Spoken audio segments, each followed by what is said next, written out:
Welcome back everybody. Today we're going to be talking about update 3.16.4.0, the update where Nelson introduced us to buildables being placeable in the level editor and NPCs finally coming to Unturned. But I'd say let's take a closer look at all the important changes right away. For the additions, that will be the new Soulcrystal achievement, the abilities to place buildables in the level editor, a new camera mode, new ramp walls, and a few new skins which have been added to the game.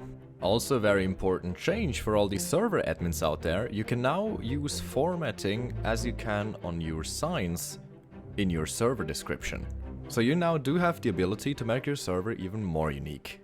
The most important fix which Nelson brought us in this update might be that several exposed holes under bridges in Russia have been fixed, so those can no longer be abused. Last but not least, Nelson confirmed that NPCs are going to be in the game and he's working on them.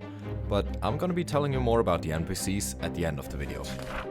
Soulcrystal is a new mysterious achievement which Nelson implemented into the game. It is the only achievement of all the achievements in Unturned which doesn't specify how to get it. All we know from Nelson at this moment is a picture which he posted on his Twitter account, and most likely this is something which stays in conjunction with the Soulcrystal achievement. However, somebody actually found out, attention, spoiler in the next 10 seconds, that there is a room in the tunnels at the train wreck in St. Petersburg on the Russia map.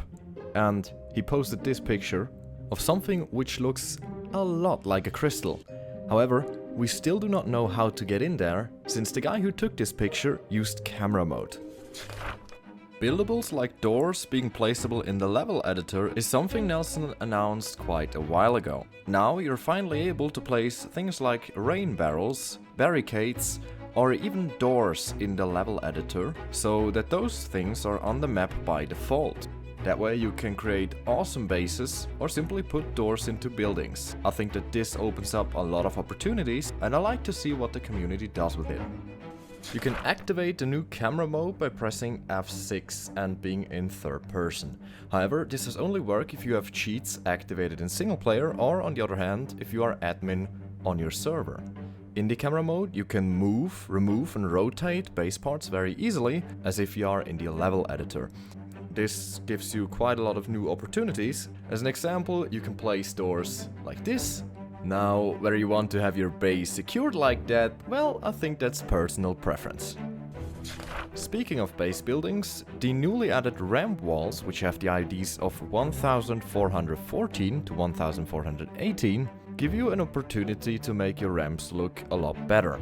You can place ramp walls by placing a pillar on the floor you're standing on and the floor above you, and therefore make your base look a lot more neat. As with most updates, Nelson has brought us a few more skins, or more to say, the community.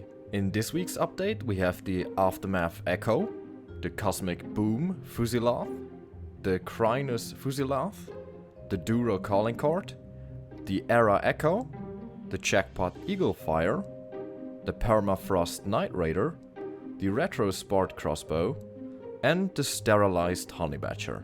Now personally, I really like the Cosmic Boom skin, because I think it's one of the most epic skins released. Or also the Aftermath Echo, looks also quite nice. I'd also like you to know that I'm gonna be doing a giveaway, and you can comment any skin you want in the description down below, and I'm gonna be selecting anyone by random, and the winner is going to be announced in the next video. Server admins now have the opportunity to personalize their server even more. You can use formatting, as you can in signs, to make your server description either colorful, bold, or italicized. To change your server description, simply go to your server folder and then open your config.json, and inside config.json you will find a server description field. And you can put your description and the tags in there. In case you're not sure how to format signs, I've put a link in the description down below which shows you a tutorial. So before we are going to end this video, a quick note about the NPCs, which Nelson has announced in this update and confirmed. However, what he denied is that there will ever be roaming bandits. Now he thought of the NPCs as more kind of a trader thing, so as an example that they would spawn in safe zones and you could trade to them. And something that could also come with the NPCs is maybe a reputation system. So if you play friendly all the time, the NPCs might have better traits for you. And on the other hand, if you shoot players always in the face, well, the NPCs are not gonna trade with you. I think that's a really interesting system, but Nelson would really have to think about it not to ruin PvP, because PvP is obviously a very important aspect of the game, but I think we'll see how it goes. Now at this point, I'd like to thank you very much for watching, and I hope I see you next week.